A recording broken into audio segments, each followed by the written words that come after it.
A proposed Amazon facility in central Maine is getting the green light from one of the municipalities where it would be built. The Waterville Planning Board voted this week to accept plans for the Amazon distribution center near the intersection of Junction and Trafton roads. The project, which includes a nearly 160,000 square foot building, is planned for a 47-acre parcel of land. Developers say the project is fully compliant with current zoning laws and is not expected to negatively impact the environment or traffic. They say the project is targeting an opening date sometime next year and is expected to support between 150 and 200 full-time jobs. Business leaders and community members alike spoke in favor of the project yesterday. This project is truly a result of decades of pre-planning, economic thoughts, efforts by federal, state, and local partners.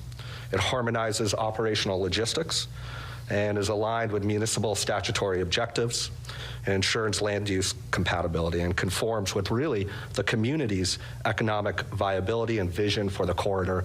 Environmental considerations. Part of the distribution center would be built in Sydney. Plans are up for final review there on Monday.